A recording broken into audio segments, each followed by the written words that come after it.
Let's get this party started! He's shining a light in the dark corners of our media. You are fake news. Our government. Handling of classified documents. And our culture. Don't trust anyone. It's common sense amidst chaos. Let's go.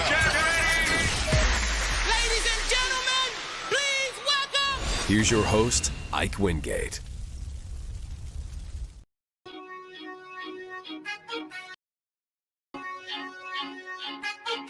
Hello and welcome to the show. I am glad you are with us today as the Epstein Files are the gift that keeps on giving. I mean, we're about to be into the Christmas season and Jelly of the Month, as Cousin Eddie said, a gift that keeps on giving, and that's really what the Epstein Files are. If you're a Republican, these files have really backfired, I would argue, on Democrats specifically. And could this be the latest example of Democrats overplaying their hand due to their Trump derangement syndrome? Literally, they have gotten greedy and have had blind hatred for Trump, which has fast-tracked them into this mass attention on these Epstein files. I think there's no mistake that if President Trump didn't resist the full release of these files initially, then Democrats never would have talked about it. They would have buried it and manufactured some other controversy, and we never would have been discussing it. But now they're everywhere, and we have example after example of these files backfiring specifically on Democrats. And so we're going to show you some of those examples. Jasmine Crockett, exhibit number 1 for being embarrassed on national TV as she tries to defend her allegations against Lee Zeldin. I mean, you want us not to say that these Democrats have a low IQ, but they give us so many examples of stupidity that how could you not call it that? And the digging, the doubling down on digging her own grave, basically on live TV, is the latest example of that. And a congresswoman out of Florida has been charged with FEMA fraud. Yeah. Embezzling money from FEMA. She has since stepped down from one of her committees. It's only inevitable before she is likely removed from Congress. That's what should happen. That's what they did to Santos before he was actually found guilty of anything. They removed him. We also have details on a Somalian autism scam. Was that on your bingo card today? Probably not, but it's been happening in Minnesota to the tune of millions and millions of dollars, and we are going to show you that. And then where does that money go? It goes to fund terrorism, is what has been found. And Congressman Dan Crenshaw has been banned from international travel. I got to say, this is not surprising. And, of course, the funeral for Vice President Dick Cheney will show you who was in attendance and who was not. And J.D. Vance, Vice President, shows the truth behind the government shutdown and what Democrats tried to pull at the last minute. And it tells you everything you need to know. They were never really serious about avoiding this shutdown. And we'll have a guest with us. Attorney Seth Woodall will weigh in on the Democrats urging our military to defy the orders of the commander-in-chief. President Trump has called for sedition charges punishable by death, which has sent the liberal media in a tailspin today. He's calling for violence. He's calling for violence. The actual punishment for sedition is what he's talking about. He's not talking about a political assassination. It's so evident, the hypocrisy. When you have Democrats out there calling Republicans Nazis and fascists and saying things like we got to take matters into our own hands and we're going to punch them in the mouth and all of these various descriptors for violence, And when the president calls for the charge of an actual crime and the punishment associated with it, they are quick to say, oh, this is so dangerous. So we'll ask Seth Woodall about that and the legal ramifications. Plus, new job numbers are in, and it's a big win for Trump's immigration enforcement based on a court ruling. And Rosie O'Donnell. Oh, Rosie, look at Rosie. She's gone totally crazy. She may be the latest defendant in a Trump lawsuit after her incorrect, slanderous statement regarding the president. So we will get into all of that and more. Of course, we want to welcome our friends joining us on the Right Side Broadcast Network, syndicating this show as scheduling allows. Thank you for being here. If you are wondering who the heck this guy is, you can follow me at Ike Wingate on X. If you happen to be watching on X right now, please heart this post and repost. And if you're watching on all the other platforms, hit that thumbs up and share this live. That will help us in the algorithms, okay? And, of course, we want your comments in the chat throughout the show. And that is something that we will refer to often. I see Bree, I see Joe, I see Coupon, all in the chat happening already. So please keep your comments coming there. We go now to this first story, which is the Epstein Files. At the direction of the president, he has signed this order to turn over the documents. The DOJ has 30 days now to produce them. He says, at my direction, the Department of Justice has already turned over close to 50,000 pages of documents to Congress. Do not forget, the Biden administration did not turn over a single file or page related to Democrat Epstein, nor did they even ever speak about him. And that's true. Democrats have used the Epstein issue, which affects them far more than the Republican Party, in order to try to distract from our amazing victories. I think this gives you more insight into President Trump's resistance to these files, knowing that a lot of stuff that Epstein alleged about him, he was a Trump hater. He was doing everything he possibly could to undermine the president. Obviously, we know he was helping Democrats, giving to Democrats. And so Donald Trump saw the writing on the wall and said, this is ridiculous. I would say, if you could be critical of President Trump on this, it is that he may have been unaware or underestimated the interest in the files from the base of the MAGA party. And so that would be the criticism. Obviously, he has changed and done a 180 on this, realizing that, no, actually, this will help us. But still, you can tell there is concern from the president that this is just going to bog down the media and take attention away from the work that he is doing as president. So we understand the concern there. But the bill has been filed 30 days now for the DOJ to comply and produce these files. Now, we've talked about on this show the label of Brooklyn Barack, which is what Hakeem Jeffries was referred to in a solicitation email for donations from Jeffrey Epstein. Hakeem Jeffries refuses to admit that his team sought money from the Epstein fortune. Here's Representative James Comer spelling out the email, even citing that Hakeem Jeffries is now calling James Comer a liar. But here's the email from Lisa Rossi with the subject line, "Rising Star," sent to Jeffrey Epstein. This was in 2013, announcing they were working with him, one of the rising stars in the New York congressional delegation, sometimes referred to as Brooklyn's Barack, a staunch supporter of Obama and blah, blah, blah, blah, blah, blah, blah, blah.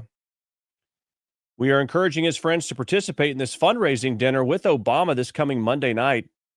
If you'd like to get involved with the dinner, let us know, basically, and get to know Hakeem better. Okay, interesting. But Hakeem says, he's a liar. Here's James Comer on the floor talking about this very issue related to Hakeem Jeffries. So let's read it to make sure. To Jeffrey Epstein, and that's the real Jeffrey Epstein, not Jasmine Crockett's Jeffrey Epstein. This is the real Jeffrey Epstein. From Hakeem Jeffries' campaign. Dear Jeffrey, we are thrilled that we are working with Congressman Hakeem Jeffries, one of the rising stars of the New York delegation, sometimes referred to as Brooklyn's Barack. Hakeem is committed to electing a Democrat majority in 2014 and is encouraging his friends to participate in the DCCC fundraising dinner with President Obama and Hakeem Jeffries. It ends with a number for Jeffrey Epstein to call to go to the dinner and, quote, get an opportunity to get to know Hakeem better. Here's the evidence. The email speaks for itself. The only stone cold liar in this debate is Hakeem Jeffries. So, Mr. Minority Leader, take a deep breath, chill out, stop lying, stop with the juvenile name calling, and own up to the fact that your campaign solicited campaign cash from Jeffrey Epstein.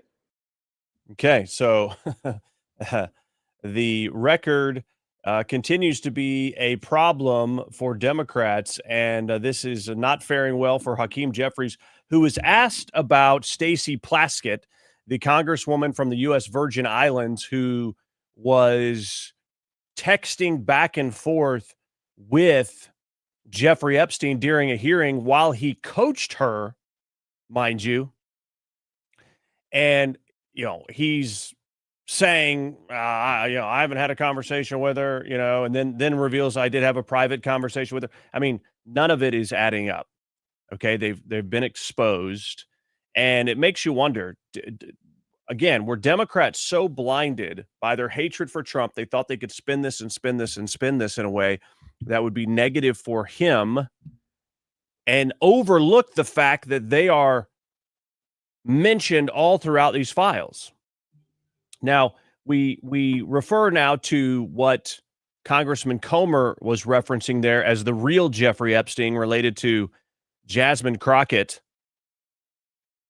Jasmine Crockett alleged that Jeffrey Epstein donated to Lee Zeldin, our EPA director. What is he? I don't know. The director of maybe that's it. And anyway, back when he was running in 2020 for office, somebody named Jeffrey Epstein gave him money in 2020. When did Epstein allegedly commit suicide? That was back in 2019. He was dead, D-E-A-D. But she alleged that he gave Lee Zeldin money. Look at this. And my team dig in very quickly. Mitt Romney, the NRCC, Lee Zeldin, George Bush, Win Red, McCain Palin, Rick Lazio. I just want to be clear.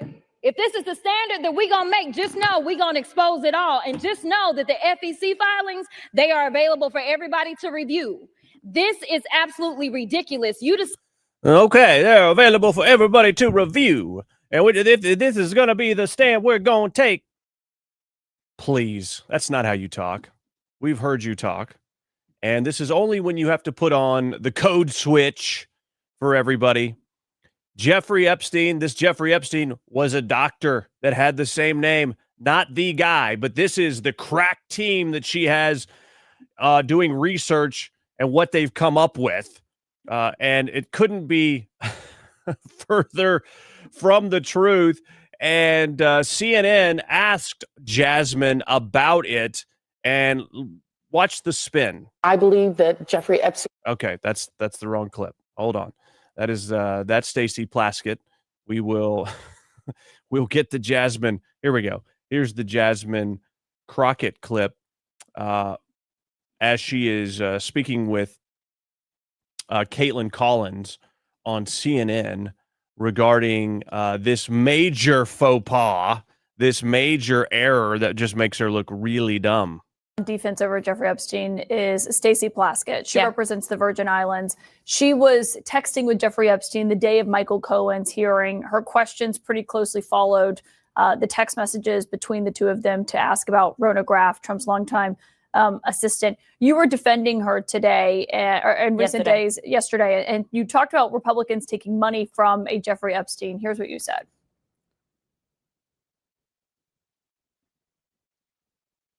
Who also took money from somebody named Jeffrey Epstein, as I had my team dig in very quickly. Mitt Romney, the NRCC, Lee Zeldin, George Bush, Win Red, McCain Palin, Rick Lazio. You mentioned Lee Zeldin there. He's now a cabinet secretary. He responded and said it was actually Dr. Jeffrey Epstein, who's a doctor that doesn't have any relation to the convicted sex trafficker. Unfortunate for that doctor, but that is who donated to a prior campaign of his. Do you want to correct the record on the people that Listen, I never said that it was that Jeffrey Epstein, just so that people understand when you make a donation, your picture is not there. And because they decided to spring this on us in real time, I wanted the Republicans to think about what could potentially happen, because I knew that they didn't even try to go through the FEC. So my team, what they did is they Googled, and that is specifically why I said a Jeffrey Epstein, unlike They Googled. I mean, wow, that is some effective investigative work. They Googled. I didn't say the Jeffrey Epstein. I said a Jeffrey Epstein. Well, did you look up all the people that received donations from a Adolf Hitler? Or Anne, probably is a more grammatically correct statement. I was talking about a Jeffrey Epstein, not the Jeffrey Epstein. Does anyone believe that this plays with any person of reasonable intelligence? Republicans, I at least don't go out and just tell lies, because it was not. I at least don't go out and tell lies. Interestingly enough, you lied by omission with alleging that Lee Zeldin received donations from the Jeffrey Epstein, and then you go on TV and try to spin it. That's also a lie. Same one, that's fine. But when Lee Zeldin had something to say, all he had to say was it was a different Jeffrey Epstein. He admitted that he did receive donations from a Jeffrey Epstein. So at least I wasn't trying to mislead people. Now, have I dug in to find out who this doctor is? I have not. So I will trust and take what he says, is that it wasn't that Jeffrey Epstein, but I was not attempting to mislead anybody. I literally had maybe 20 minutes. What is she talking about? At least I didn't mislead, because he did admit that there was a guy with that name that gave to him.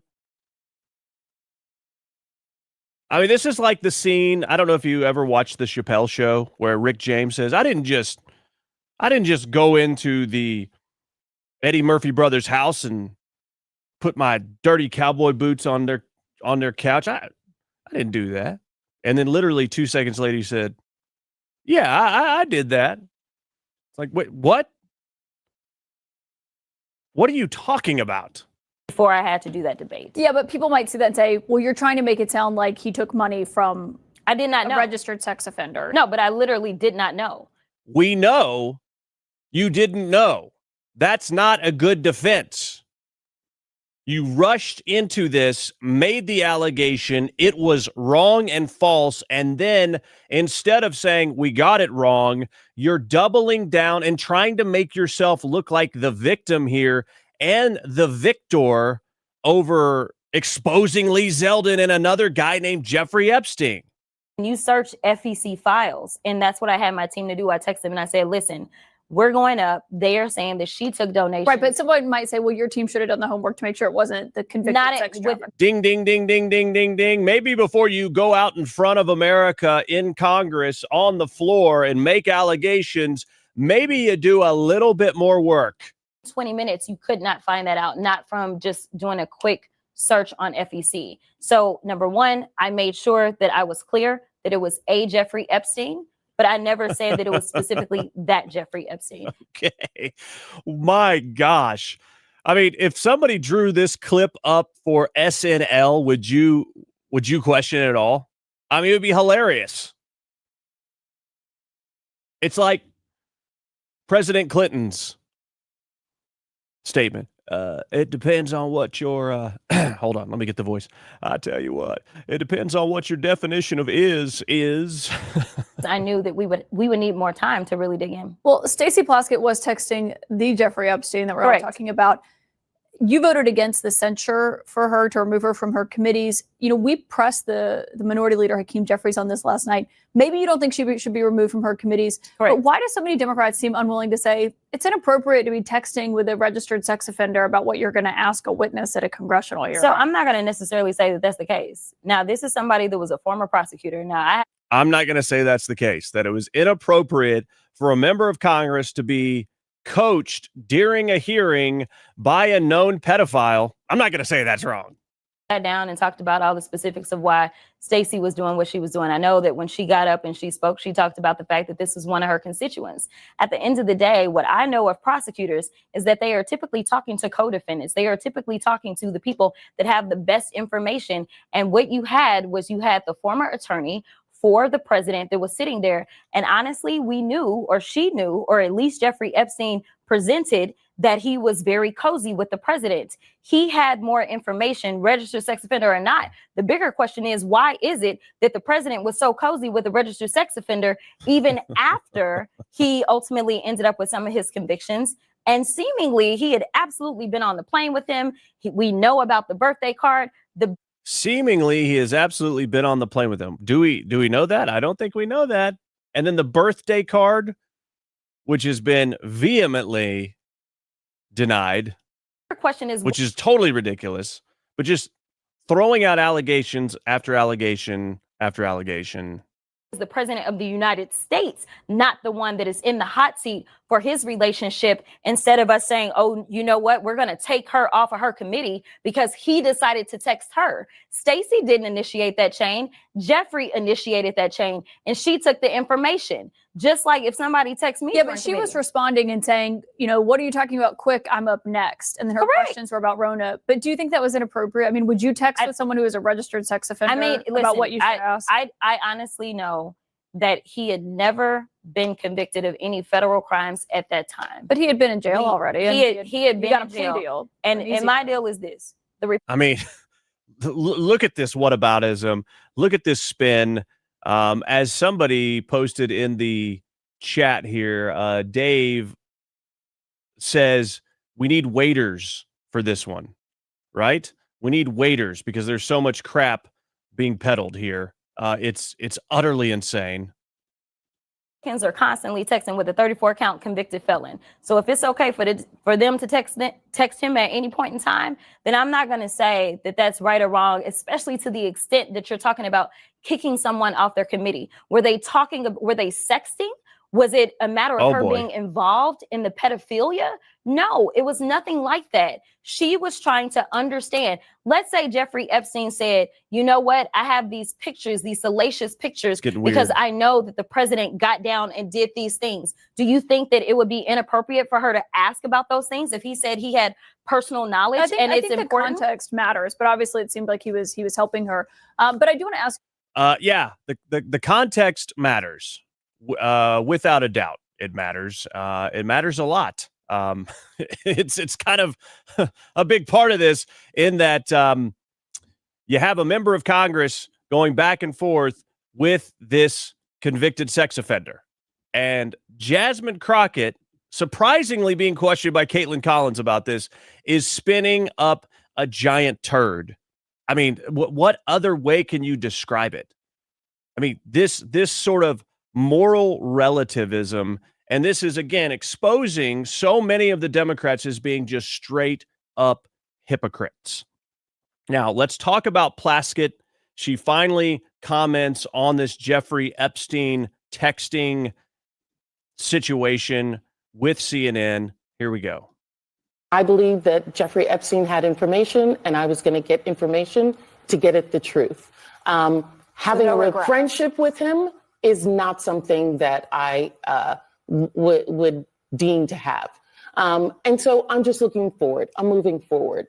And I think that that's what we as American people should do, is move forward. If individuals are not involved in illegal activity, extending his criminal enterprise or his financial enterprise or all of those things.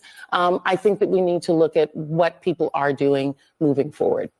Wait, let me just better understand that. What is that point? Because at the time he was a known sex offender and it had been detailed all the sexual abuse. There are a lot of people who have done a lot of crimes.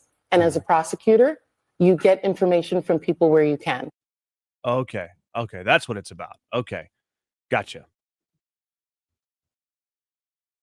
This is indefensible, all while they try to pretend that Donald Trump is somehow culpable in any of this. It is backfiring bigly. It's bigly backfiring. Let's see what you guys are saying in the chat here. A lot of chat going on. Trying to keep up with this. Were they sexting? They were not, but it's hard to know for sure with the way that they weren't, but Jasmine Crockett trying to sort of imply that is really strange. I don't know what's going on with the software here. But nonetheless, Dirty Money says smash the like button. Yes, please do. Please do smash the like button. What is happening here? Okay, then let's see. There's plenty of people that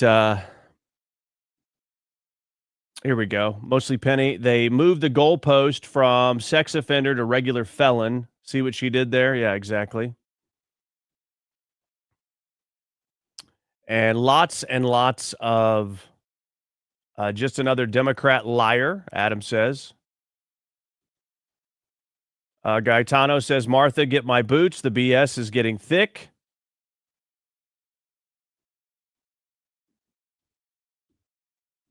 Goose says, I really don't like Caitlin Collins, but I now dislike Jasmine Crockett even more.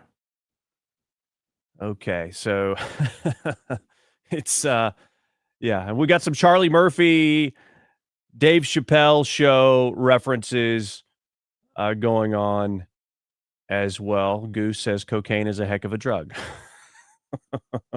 I mean, that's really the way it came across here, is like Rick James, and she basically said, no, I didn't do that. But I mean, yeah, I did that.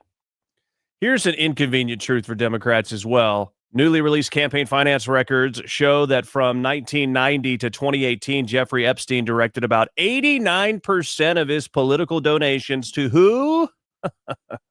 Democrats and progressive causes, with notable individual recipients, including Hillary Clinton, Bill Clinton, and little Chucky Schumer. Yeah, that's right. So this is not what you think it is, Democrats. This is not a get Trump endeavor. It is not going to end well for Democrats, and it's just getting started. All right. And that's what we're doing, too. We are just getting started here on the show. We're going to come back with a congressman being charged with FEMA fraud. Hint, she's a Democrat. An autism fraud scheme involving FEMA. Crenshaw banned from international travel, and a whole lot more. Please help us out by hitting that like button, heart the post on X, and repost, and make sure you're following me on X at Ike Wingate. If you'd like to support our mission to bring you this information, of course, you can support us with a contribution using Cash App or Venmo, and those links are set up right now at IkeWingate.com or IkeReport.com. We are back after this. Oh, hey. Didn't see you there. Well, just hanging out on the farm here. You know, one thing I was thinking about this morning is, when's the next crisis going to hit? It's not really a matter of if, it's just a matter of when. And we really can't rely on the government to take care of a shortage or something like that. We just got to take care of ourselves. You remember back in COVID, you tried to go to the store and everything was gone? Well, you can't risk that kind of thing. That's why I suggest My Patriot Supply. You can go to preparewithike.com and get your 4-week emergency food kit. Save $50 when you use my URL. Again, it is preparewithike.com. It's not a matter of if, it's just a matter of when. And the question is, when it does happen, will your family eat? Make sure there's no question about it. Take action now. Save $50, 4-week emergency food kit. Preparewithike.com.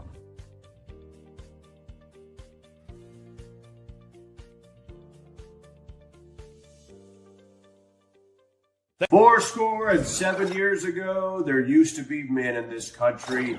Now this country's full of a bunch of weenie men. You think about all the stuff that's in the water, plastics, microplastics, there's estrogen everywhere. In fact, compared to 100 years ago, men have half the testosterone that they used to.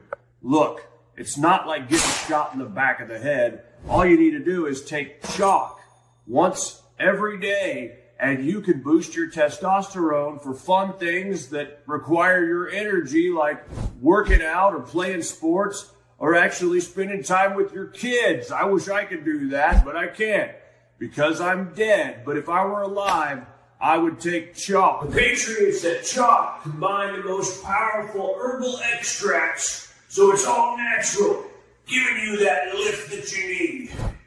George, come spot me. Well, Abe, if I too were alive, I'd gladly spot you. It's time to boost your testosterone to levels not seen since 1776 or 1860 or 1864, whatever. But it's herbal. It's natural. It's made in the USA. It's been clinically studied to boost testosterone. We're talking about chalk.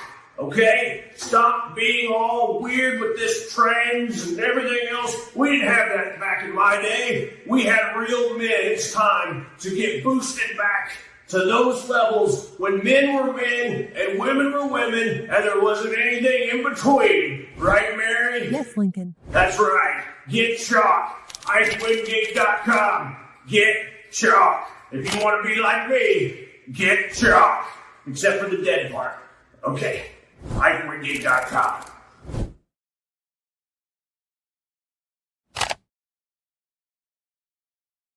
Hey there! Tired of watching your subscription costs climb higher and higher? With Q Broadcast, you get more for less. All your favorite channels and content bundled into one unbeatable package. No contracts, no hidden fees, just simple, affordable streaming. Say goodbye to overpriced services and hello to a new era of entertainment. This is streaming the way it should be. Q Broadcast, this changes everything. You can sign up for Q Streaming today at IkeWingate.com. Just click Get Q Streaming to start streaming tons of channels, video on demand, even pay-per-view, all for the same price. It's all included. This is a Christian conservative-owned company that does not hate your values. Stop giving money to the cabal of big tech. Support companies that support your values. Right now at IkeWingate.com, just click Get Q Streaming.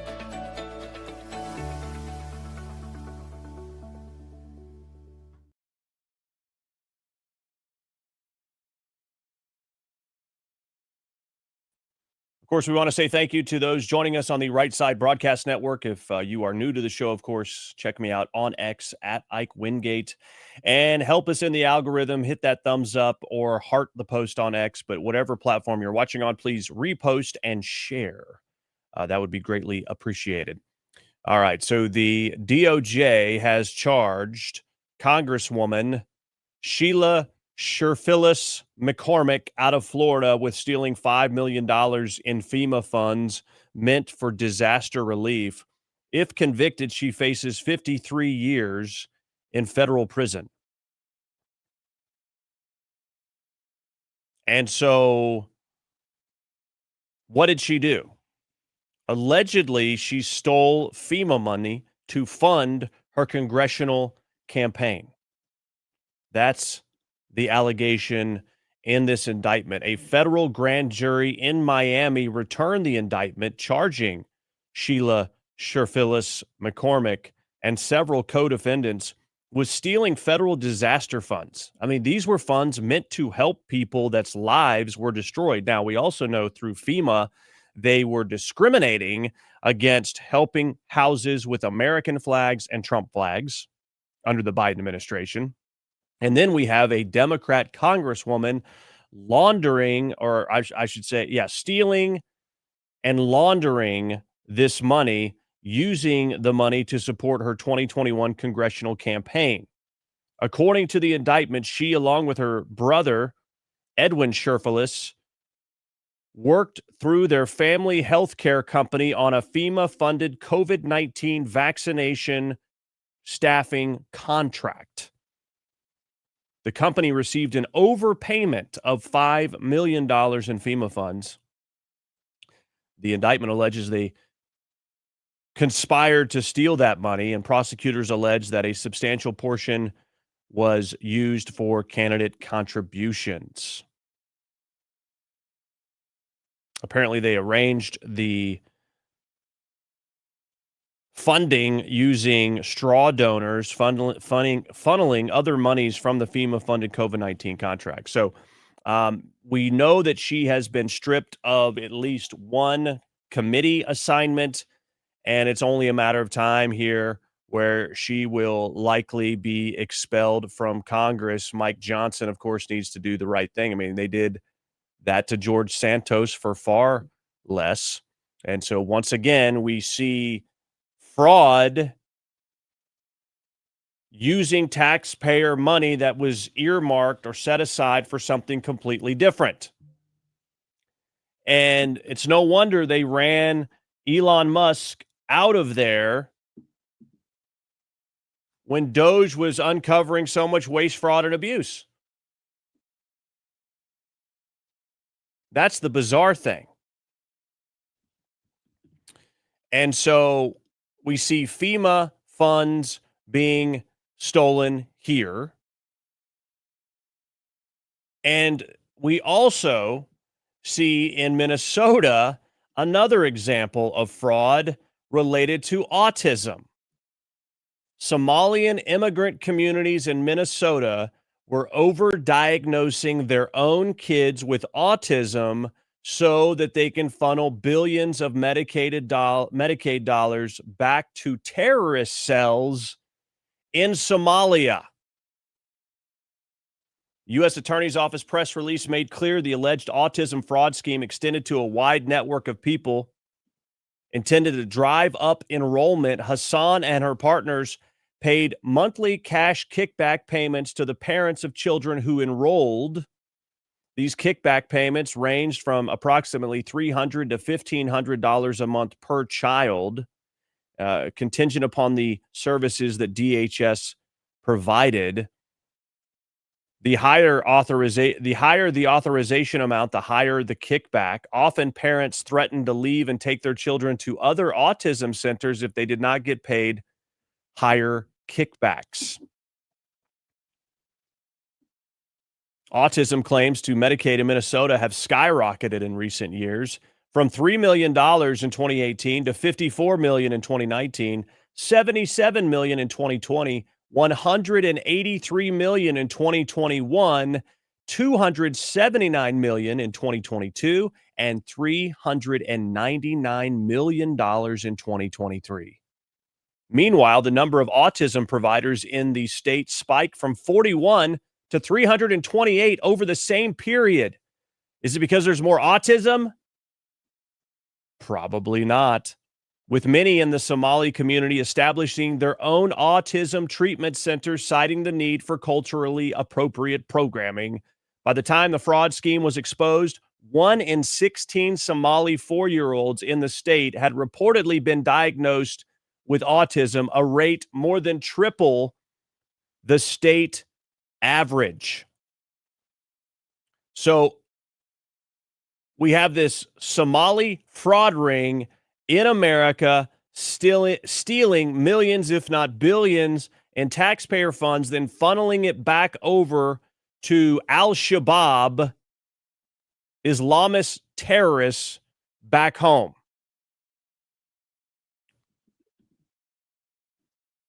The nuances and craziness of these various fraud schemes that go on inside of our country. There is so much money. There are so many programs that are rife with abuse and fraud potential. I read a story earlier regarding this agency that was set up, and they have no purpose whatsoever. It's an opt-in free service for something to do with the unions, I think. Anyway, the allegations in this, I didn't queue it up because of time, but I'll tell you about it real quick. The allegations were these staffers, many of which were working from home before the COVID pandemic, were living lavish lifestyles and expensing it back to the program because it was totally unchecked. So we're talking cars, condos, vacations, jewelry,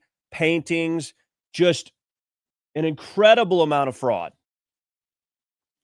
And we keep finding out about these things. We haven't even, I don't think, scratched the surface on this stuff with how broad and deep it actually is. Now let's talk about U.S. Representative Dan Crenshaw, the guy with the eye patch. He has been banned from international trips after a drunken episode on an official trip to Mexico. Poor guy. He's been banned from international travel. Mostly Penny in the chat says, how does one go about banning a pirate from international travel? Good question. Good question. You may recall that he was caught on an open mic threatening to kill Tucker Carlson earlier in the year. Take a look as a reminder for you. Have you ever met Tucker? We've talked a lot. If I ever meet him, I'll effing kill him. He's the worst. Yeah, seems like a stable guy, right? Yeah. Apparently he has a problem with the bottle, went down to Mexico, maybe had a little too much tequila, maybe even ate the worm. Who knows? But it's no question that Republican Congressman Dan Crenshaw has been banned. This guy started out as a real freedom fighter, and the longer he's been in Congress, the more trades he's been involved in, and the more rhino establishment crazy person he's become. And, you know, you can call me whatever you want in the chat over on YouTube because there's plenty of trolls in there.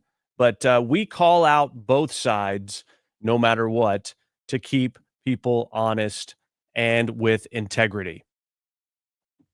All right. So that being said, speaking of rhinos, we look at the scene from Vice President Dick Cheney's funeral.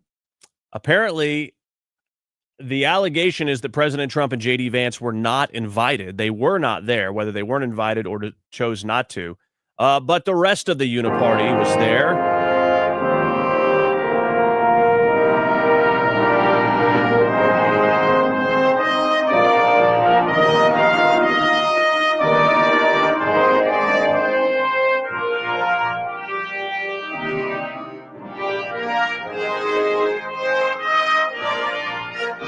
All right, there you see George W. Bush, you see Joe Biden, you see Al Gore, you see Kamala Harris, Mike Pence, and it's no wonder. People have been actually happy online to see that President Trump wasn't there. Basically, I don't want to speak ill of the dead. On one hand, I say, okay, Dick Cheney, you served your country. But not everything you may have done some good things, but you did a lot of damage. And, oh, by the way, you turned your back on your party as one of your last acts living, endorsed Kamala Harris and said that President Trump, or candidate Trump at the time, was one of the worst threats to America.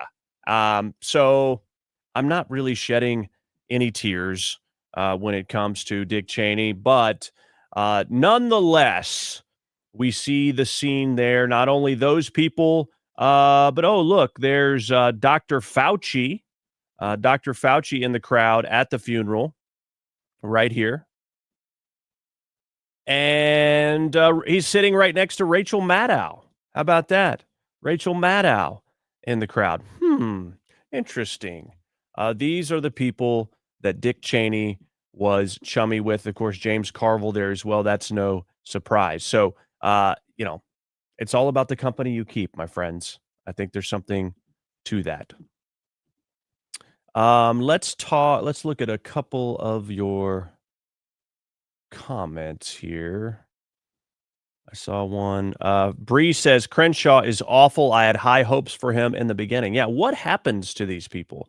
They go to Washington and they change dramatically. Got a $5 contribution on the board from Gaetano via Cash App. Thank you, Gaetano. Appreciate your contribution to help us get the word out. If you'd like to support what we're doing, you can do so via Cash App or Venmo, just like Gaetano, at IkeReport.com. We have the unique links set up there. Of course, you also want to give us a thumbs up and a heart, depending on what platform you're watching on, and repost and share. That will help us tremendously. And make sure you're following me at Ike Wingate on X. It's there on the bottom of your screen. Okay. I mean, there's so many comments coming in here that it is hard to weed through. We're streaming on a lot of platforms. And exactly. So we talk about the shutdown. Let's talk about the shutdown briefly here.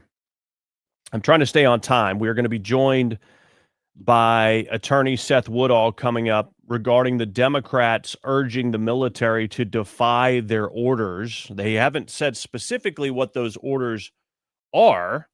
President Trump has alleged sedition there, punishable by execution. And so we are going to talk to him about that one coming up. But now let's talk about this shutdown briefly. Yeah, we'll talk about the shutdown here from J.D. Vance, revealing that Trump offered to work on fixing Obamacare with Democrat leaders Schumer and Jeffries before the shutdown.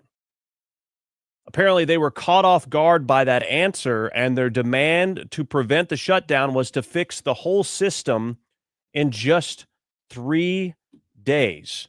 Here's Vice President J.D. Vance at this Breitbart event talking about it.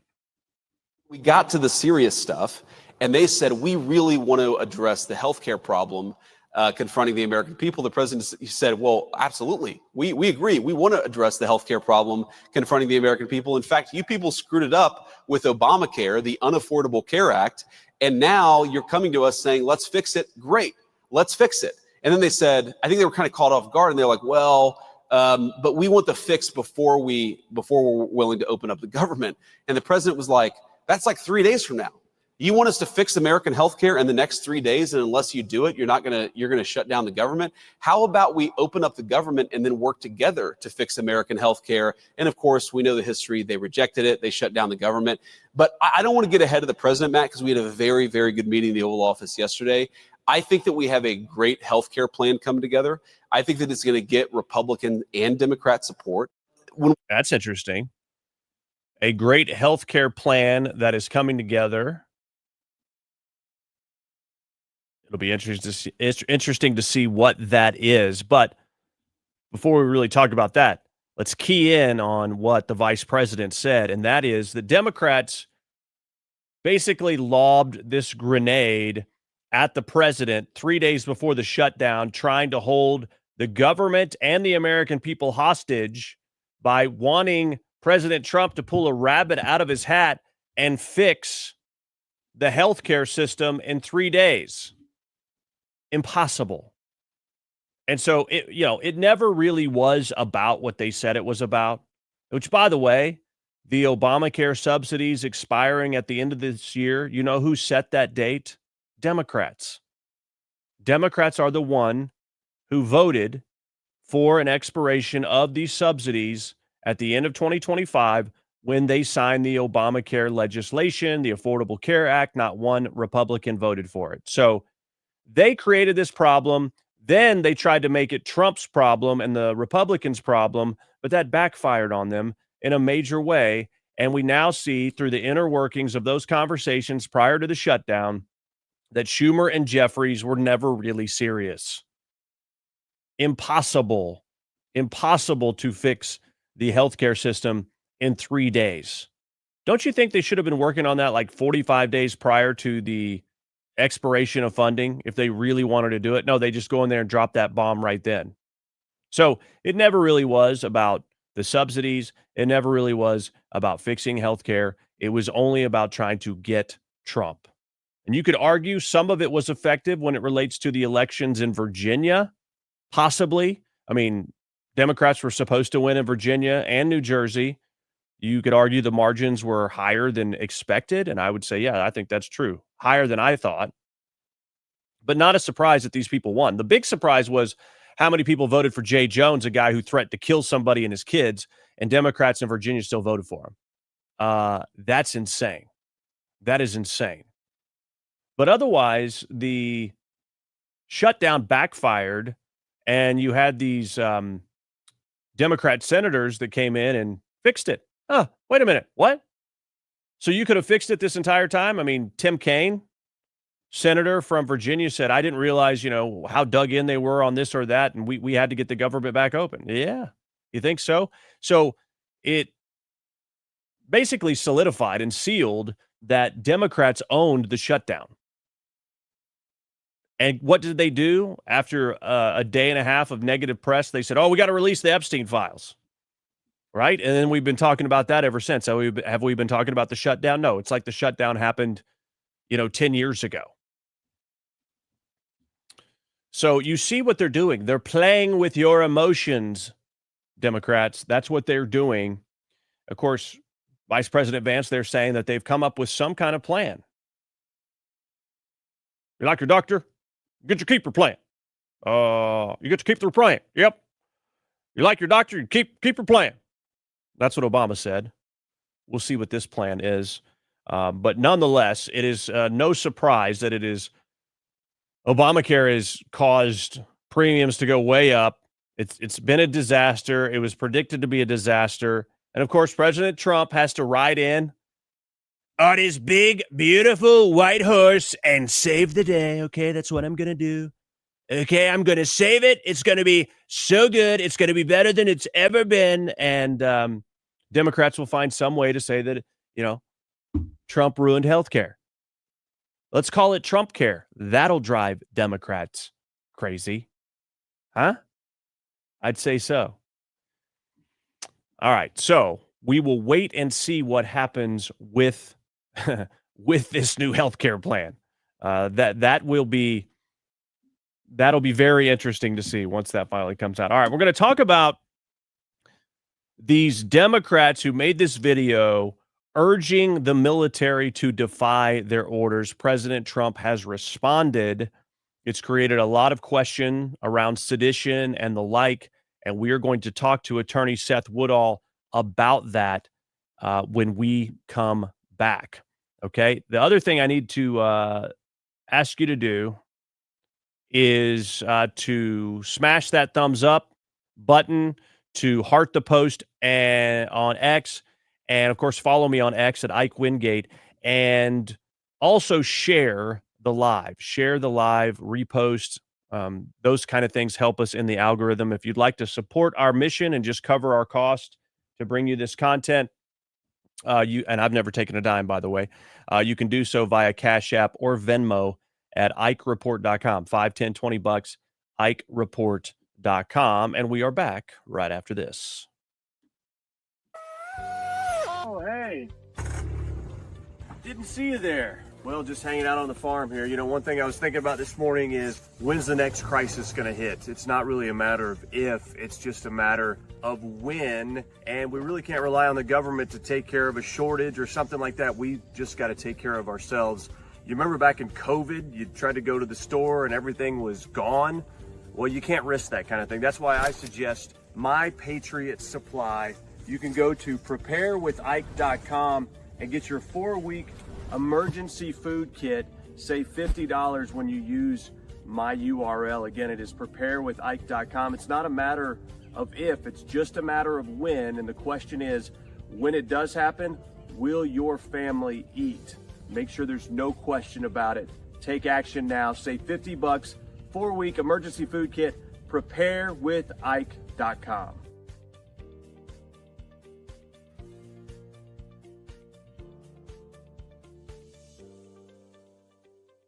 407 years ago, there used to be men in this country.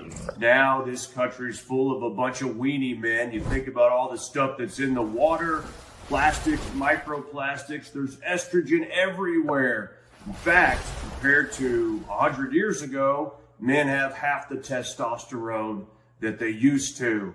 Look, it's not like getting shot in the back of the head. All you need to do is take chalk once every day, and you can boost your testosterone for fun things that require your energy, like working out or playing sports or actually spending time with your kids. I wish I could do that, but I can't because I'm dead. But if I were alive, I would take chalk. The Patriots said chalk combine the most powerful herbal extracts, so it's all natural, giving you that lift that you need.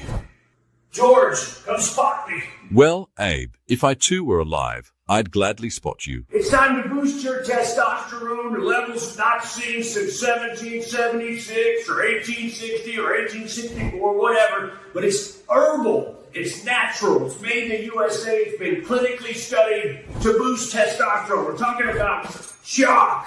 Okay? Stop being all weird with this trends and everything else. We didn't have that back in my day. We had real men. It's time to get boosted back to those levels when men were men and women were women and there wasn't anything in between. Right, Mary? Yes, Lincoln. That's right. Get chalk. IkeWingate.com.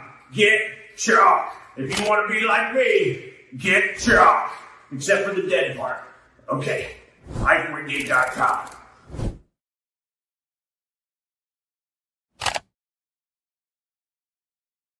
Hey there! Tired of watching your subscription costs climb higher and higher? With Q Broadcast, you get more for less. All your favorite channels and content bundled into one unbeatable package. No contracts, no hidden fees, just simple, affordable streaming. Say goodbye to overpriced services and hello to a new era of entertainment. This is streaming the way it should be. Q Broadcast, this changes everything. You can sign up for Q Streaming today at IkeWingate.com. Just click Get Q Streaming to start streaming tons of channels, video on demand, even pay-per-view, all for the same price. It's all included. This is a Christian conservative-owned company that does not hate your values. Stop giving money to the cabal of big tech. Support companies that support your values. Right now at IkeWingate.com, just click Get Q Streaming.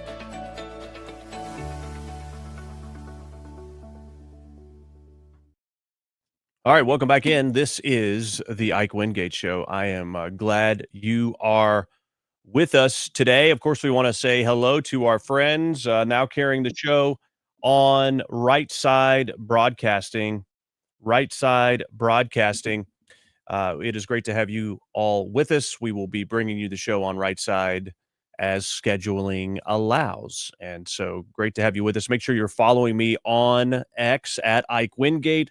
Or you can also check out my channel on Rumble. It is the Ike Wingate Show. I see mostly Penny in the chat said, just have Trump say that everyone deserves health care and the Democrats will fight to make sure that nobody has health care. Yeah, so whatever Trump says, they'll just do the opposite of.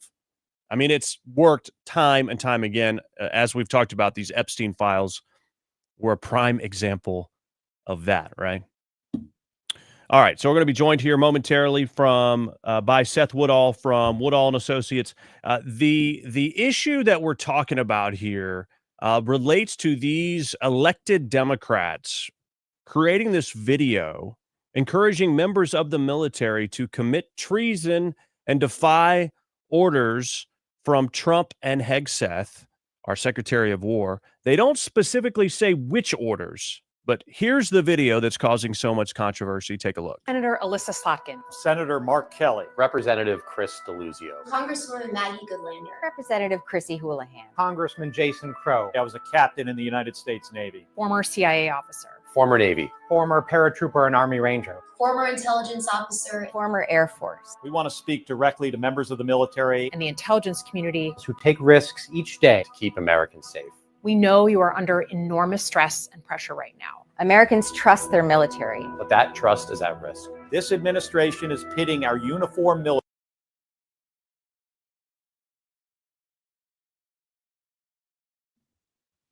Okay, we've got the spinny circle all of a sudden. Right on Mark Kelly. But let me see if I can get the rest of this clip. This is what happens randomly, right? American citizens like us, you all swore an oath To protect and defend this Constitution. Right now, the threats to our Constitution aren't just coming from abroad, but from right here at home. Our laws are clear. You can refuse illegal orders.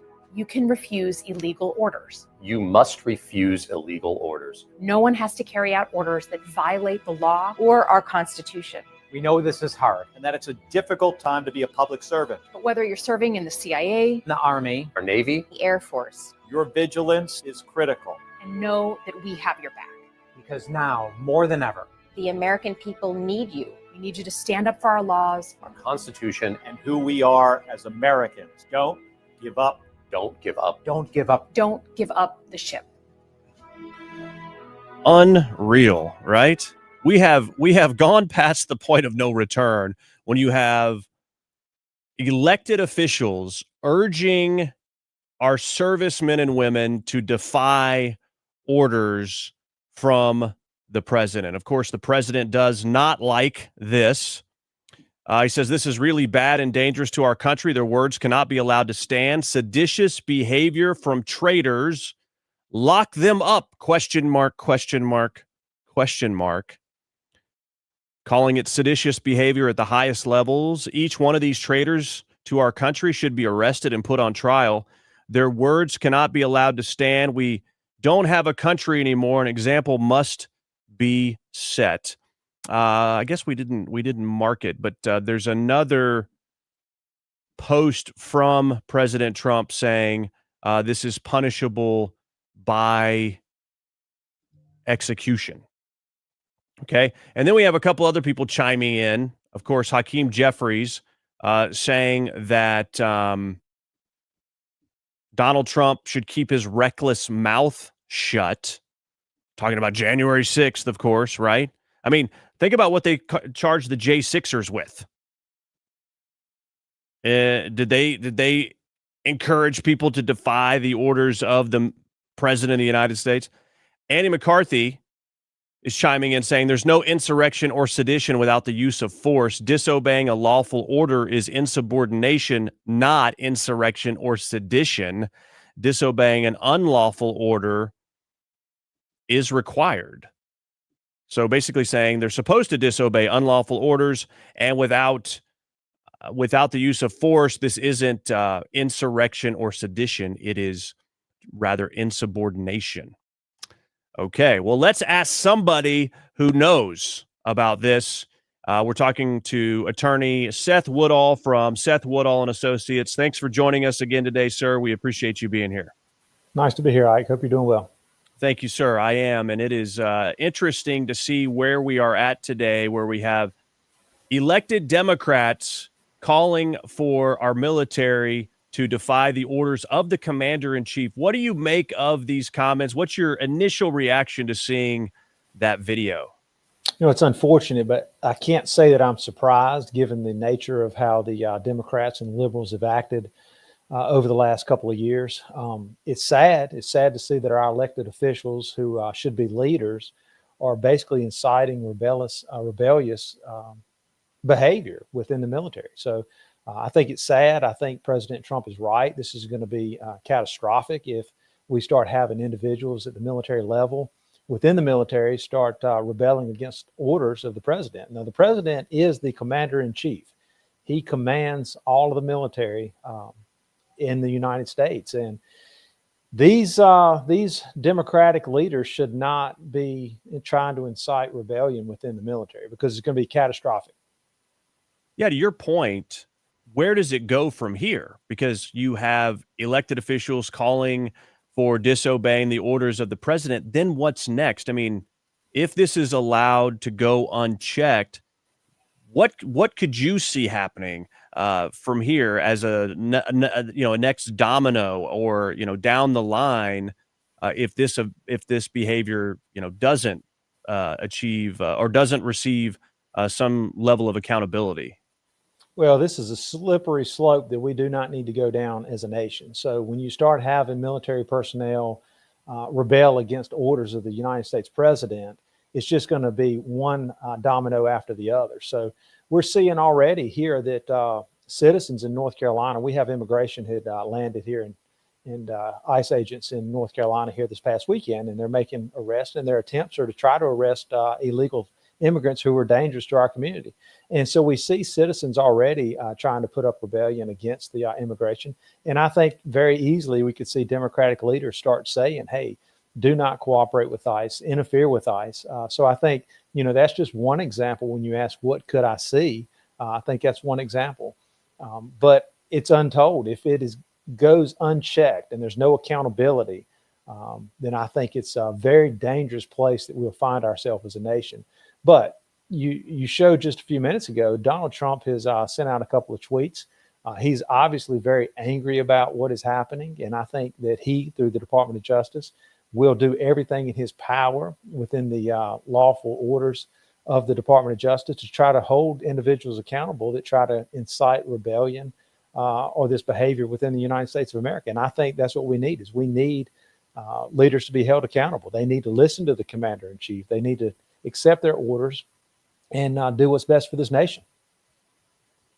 Indeed, we list there, or you list there, the impeding and obstruction of ICE through these immigration enforcement activities.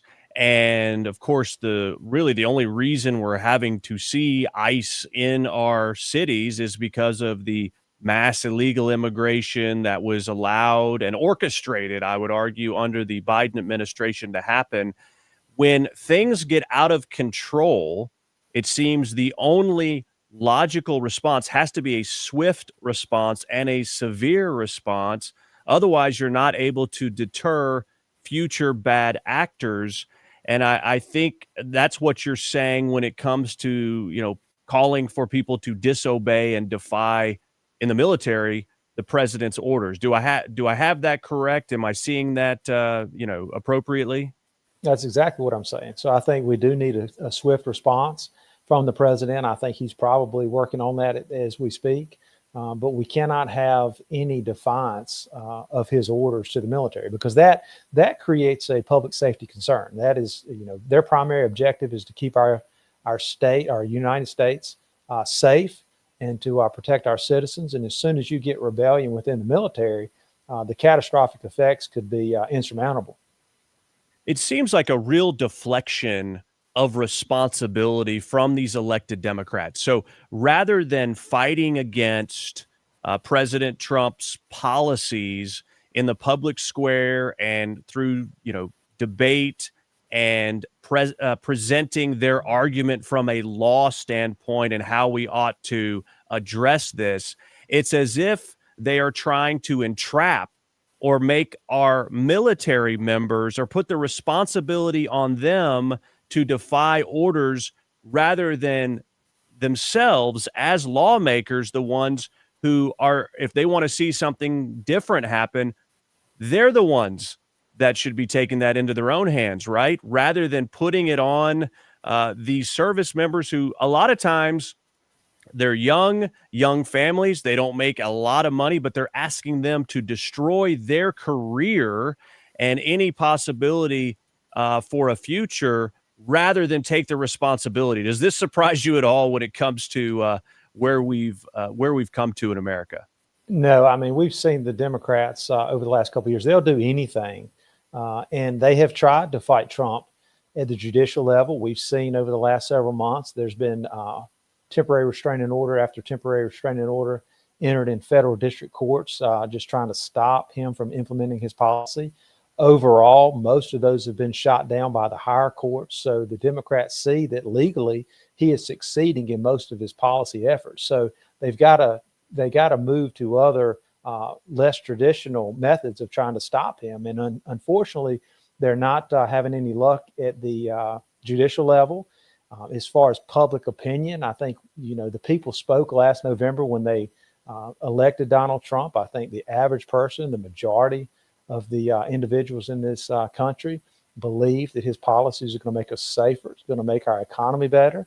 And that's why he was elected. It's just common sense. This should not be that difficult. But what we're seeing is that the Democrats are simply willing to go at any length necessary to try to stop him. And it has really is sad. They're not at all attempting to try to work collectively with the Republicans at the national level to try to implement policies, or like you said, just have a public debate because they know that they're going to lose. And so when you know that you have nothing left, you just throw Hail Marys, and that's exactly what this is.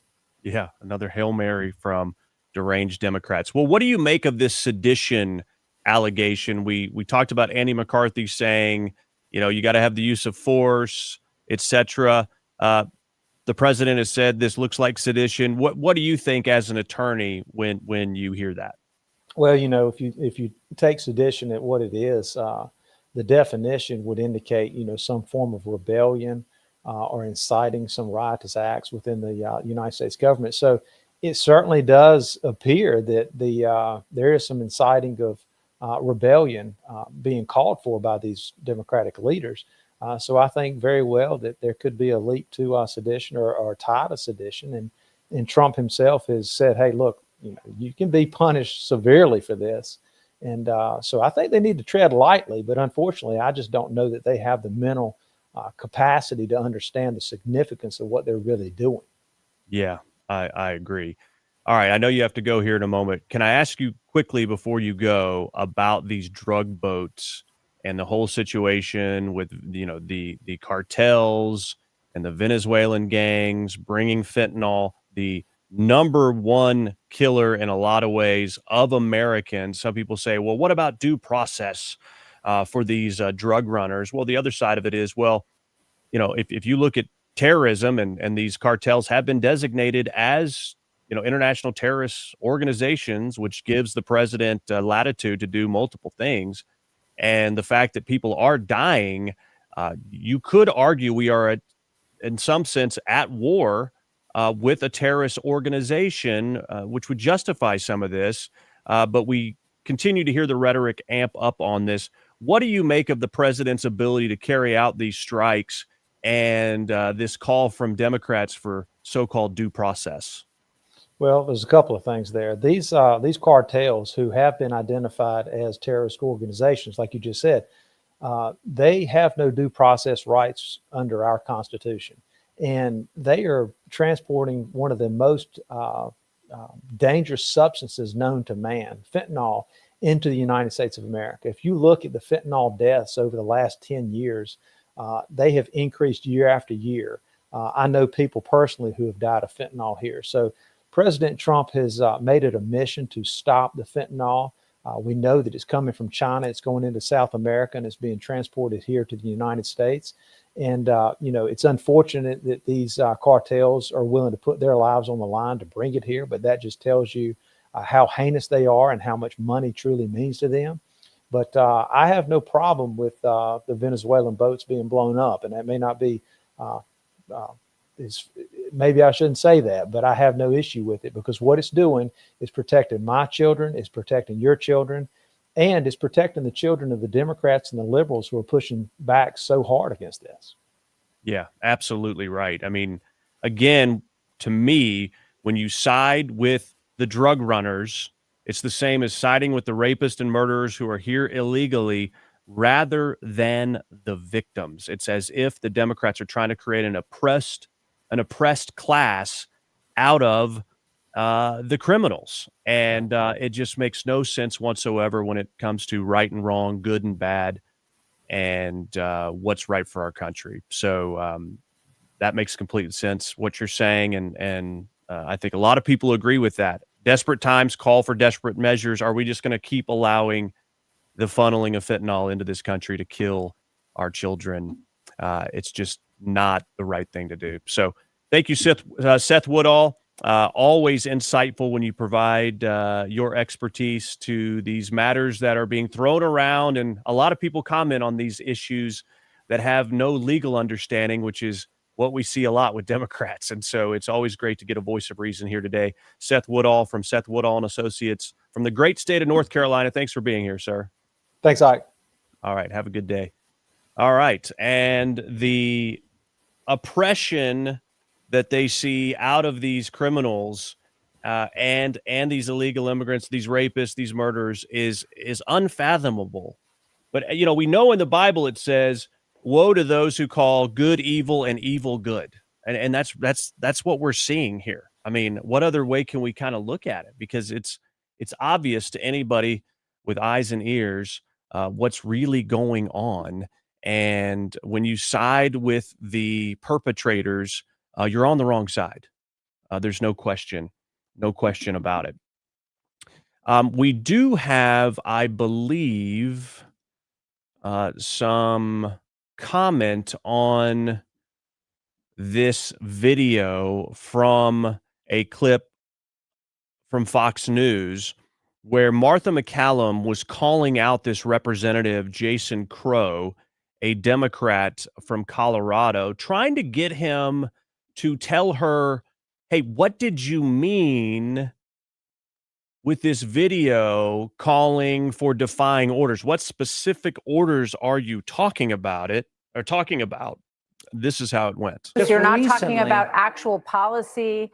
You're not talking about things that are members of our service members who we revere and respect are actually being asked to do. So when you see this video on all over the place, when you see this video on social media, I think a lot of people scratch their heads and they say, what exactly are they talking about? Are they talking about Martha, not allowing gunboats to make it to the United States carrying drugs? No. Is that what you're talking about? Martha, here's a novel idea. How about we actually prevent things from happening before they become a problem? I think that's what they're trying to do. What you're saying is we have to wait until there's a problem to respond to that problem. No, I'm not. Right? As a military officer, what I think is important is we train people, we give them information, we prepare people for challenges coming down the pike. That is what I did as a commander in the military. That's what I'm doing now, as we are standing by our troops. We are reminding them of their obligation. From the commander-in-chief that we are asking our military to carry out,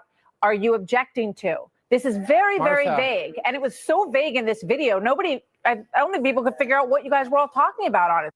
Notice how he won't answer it. He knows they were in the wrong by doing this, and he's just skirting around like, oh, who, me? Oh, wait, this, what? Huh? Trying to play coy. Martha, Donald Trump has made a series of very disturbing comments and suggestions that would violate U.S. law and put our military in terrible positions. Again, we're getting nowhere because you're not talking about an order. I don't want to wait until that happens to remind our troops of their obligation, because then it'll be too late. We are standing by our troops and our amazing men and women in uniform to remind them who sign up every day as you did to carry out the orders of the commander-in-chief. We are not engaged in new wars. We have no troops on the ground in Ukraine except some who were training pilot missions, not on any front lines of any kind. In the Caribbean right now, we've sent a carrier there. I thought these were the specific operations that are actually happening that you might be referring to. But we've created a huge presence. So what was he talking about? He won't say. I liked Martha McCallum getting a little feisty there with him because obviously he was, basically placing words in her mouth on a lot of this. And Mike Johnson has weighed in on this as well. And let's get that clip going here because we need to know what he has to say. How you doing? The president posted that Democrats who urge service members to not follow illegal orders should be punished. It should be seditious, conspiracy, and punishable by death. Give me a response to that. Look, I know the DOJ and the Pentagon are looking into the legality of all that, but what I can address is what everybody knows. That was wildly inappropriate. It is very dangerous. You have leading members of Congress telling troops to disobey orders. I think that's unprecedented in American history. And as the father of a young man who is, at the Naval Academy, going to be joining the service, I know young soldiers, airmen, sailors, they don't need that kind of nonsense from people in Congress. It is very dangerous. At a very dangerous time. I'm going to let others define what it is, but it's wildly inappropriate. Wildly inappropriate, letting others define what it is. Again, siding with terrorists and basically placing the onus on our military as if it's their responsibility. I mean, wildly reckless and I would say a dereliction of duty on their own part. Why are you trying to pass the buck to our service men and women and stoke literally an insurrection is what that would be, which is absolutely absurd for anyone to take that position. If you don't like it, fine, but go through the proper channels to do something about it. It's wildly irresponsible, inappropriate, and un-American. I don't think there's any way else to frame it. It's grossly un-American, traitorous, treasonous. I don't know what other way you can describe it. All right, give us a thumbs up if you're watching on Rumble or Facebook or LinkedIn or YouTube or maybe Instagram. And if you're watching on X, heart the post and repost. Of course, we want to say hello to our friends watching from Right Side Broadcast Network. You can follow me on X at Ike Wingate or on my Rumble channel, rumble.com/The Ike Wingate Show. Of course, if you want to support what we're doing, you can also do so via Cash App or Venmo with a contribution, $5, $10, $20 to help us cover our costs. You could do so right now via Cash App or Venmo at IkeReport.com. IkeReport.com. All right, we're going to take a quick break, and we are going to come back with the jobs numbers, court rulings on the president not being allowed to pressure wash a building. This is literally something someone challenged in court. A federal building on the grounds of the White House, the Eisenhower building. Talk about that. But a big win in the inverse for the president when it comes to immigration enforcement. And was an FBI agent fired for being gay? That's the allegation. We'll talk about that. And Rosie O'Donnell is making some wildly inappropriate statements regarding the president, things that have been proven or have never been proven, I should say, as well. And he is sued for in the past and won. Is Rosie O'Donnell headed for a lawsuit from the president? We'll talk about that and more coming up after the break. You're watching the Ike Wingate Show. Oh, hey. Didn't see you there. Well, just hanging out on the farm here. You know, one thing I was thinking about this morning is when's the next crisis going to hit? It's not really a matter of if, it's just a matter of when. And we really can't rely on the government to take care of a shortage or something like that. We just got to take care of ourselves. You remember back in COVID, you tried to go to the store and everything was gone? Well, you can't risk that kind of thing. That's why I suggest My Patriot Supply. You can go to preparewithike.com and get your 4-week emergency food kit. Save $50 when you use my URL. Again, it is preparewithike.com. It's not a matter of if, it's just a matter of when. And the question is, when it does happen, will your family eat? Make sure there's no question about it. Take action now. Save $50, 4-week emergency food kit, preparewithike.com.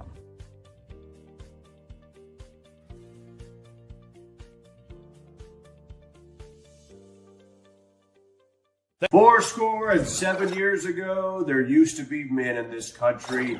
Now this country's full of a bunch of weenie men. You think about all the stuff that's in the water, plastics, microplastics, there's estrogen everywhere. In fact, compared to 100 years ago, men have half the testosterone that they used to.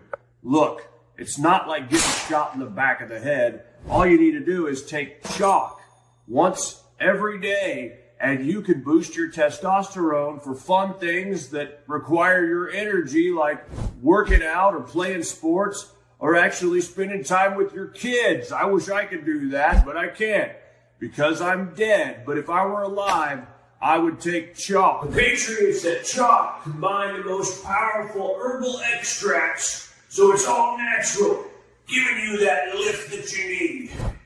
George, come spot me. Well, Abe, if I too were alive, I'd gladly spot you. It's time to boost your testosterone to levels not seen since 1776 or 1860 or 1864, whatever. But it's herbal. It's natural. It's made in the USA. It's been clinically studied to boost testosterone. We're talking about shock. Okay? Stop being all weird with this trends and everything else. We didn't have that back in my day. We had real men. It's time to get boosted back to those levels when men were men and women were women and there wasn't anything in between. Right, Mary? Yes, Lincoln. That's right. Get shock. IkeWingate.com. Get shock. If you want to be like me, get shock. Except for the dead part. Okay. IkeWingate.com.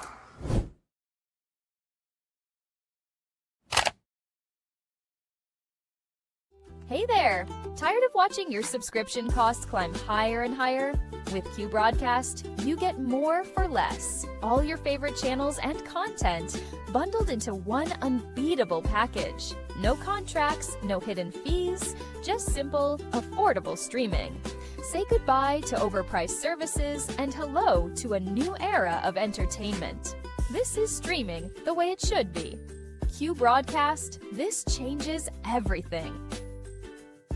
You can sign up for Q Streaming today at IkeWingate.com. Just click Get Q Streaming to start streaming tons of channels, video on demand, even pay-per-view, all for the same price. It's all included. This is a Christian conservative-owned company that does not hate your values. Stop giving money to the cabal of big tech.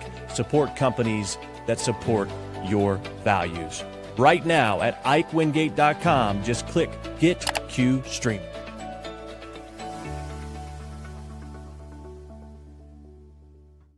And we're back on the Ike Wingate Show. Thank you for being here again. Give us a thumbs up on whatever platform you're watching on and share this live. We would appreciate you sharing the live. And, of course, follow me on X at Ike Wingate. And if you'd like to support the show, you can do so via Cash App or Venmo at IkeReport.com. All right, some of your comments. Gaetano says the reason why the Democrat congressman there with Martha McCallum, Jason Crow, doesn't have an answer is because they have no policy solutions. All they do is bash Republicans and Trump and try to twist the truth. That's exactly why the Whigs, the Whig Party, died out. All right. Thank you to Jay for reposting on X. And we have a comment here regarding Trump talking about this as being sedition. If I can find it. There's some kind of troll argument going on inside the YouTube chat right now. So I'm just trying to weed through all of those things. Here we go. Let's see. Nope, that's not it.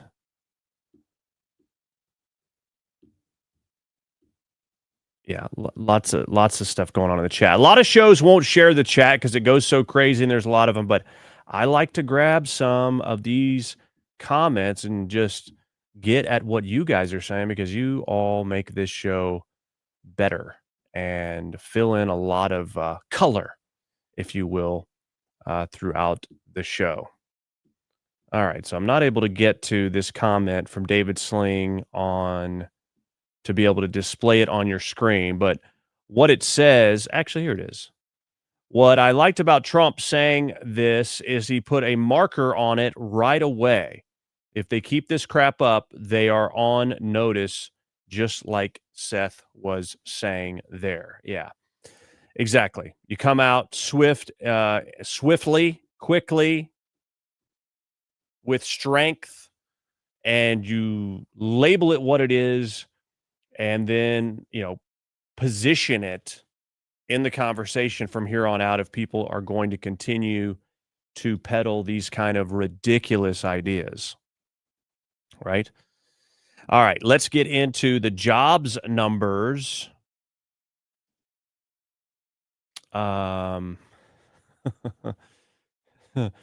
get into the jobs numbers. Experts are shocked as the United States adds a stunning 119,000 jobs, despite only 50,000 being expected. Guess what? The federal jobs are down 3,000. Take a look.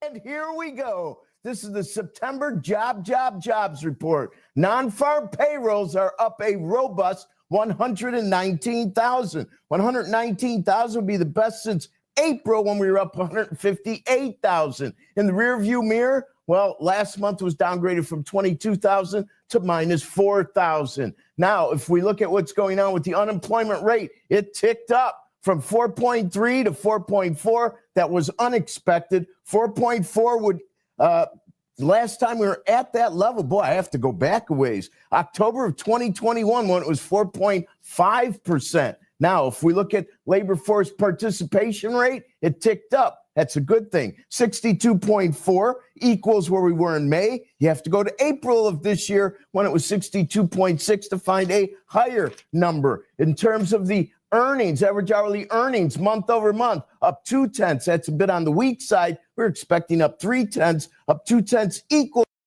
All right. So numbers exceeding what we thought. Non-farm payrolls up a robust 119,000. That's the best since April. Federal government jobs being down 3,000.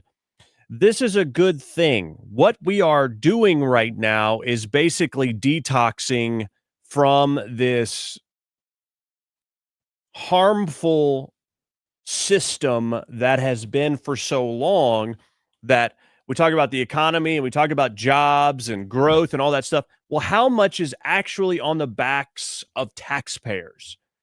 We don't need more federal government jobs.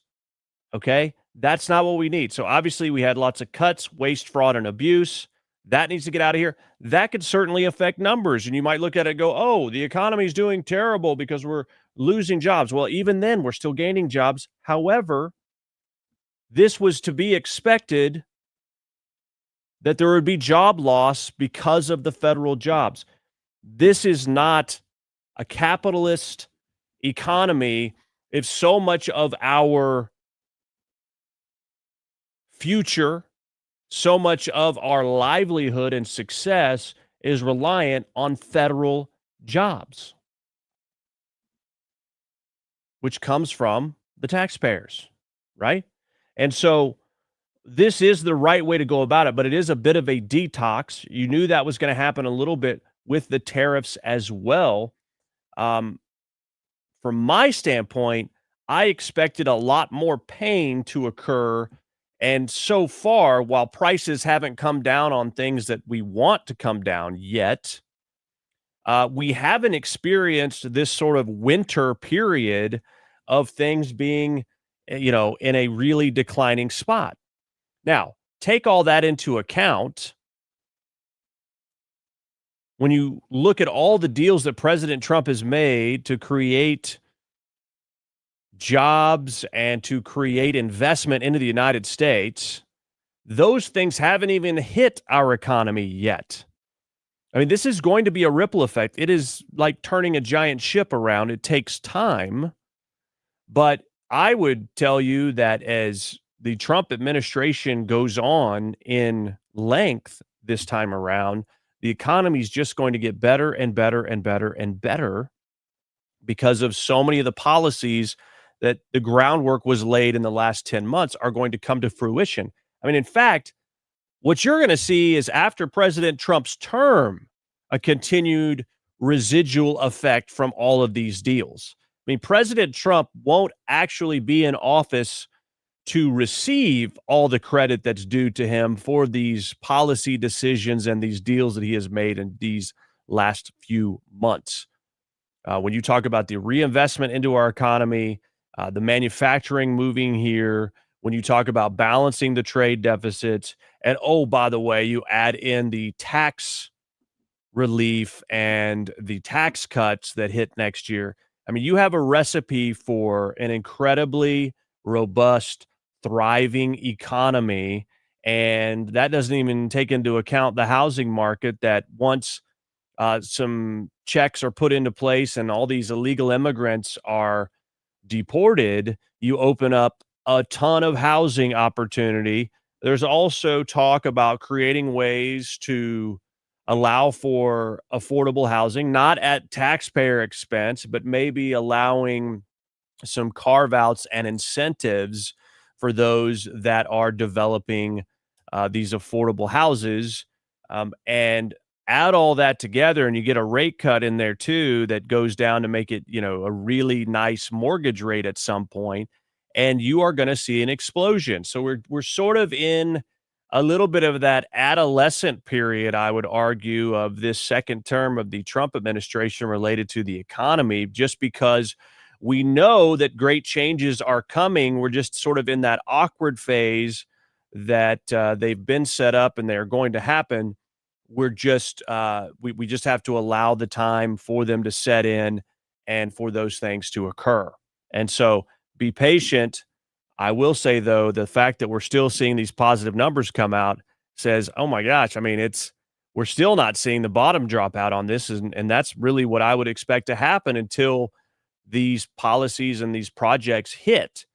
Now, I will say when we look at, the shutdown, the Democrat Chuck Schumer shutdown, you certainly are going to see an effect on the economy because a lot of people weren't getting paid. Now, if they get back pay and they, flood the economy in November with those back pay wages with stuff, I mean, you might see a terrible month for, say, October, but November might be record breaking. I don't know. And so we'll wait and see on that. But one thing is for sure, this is America.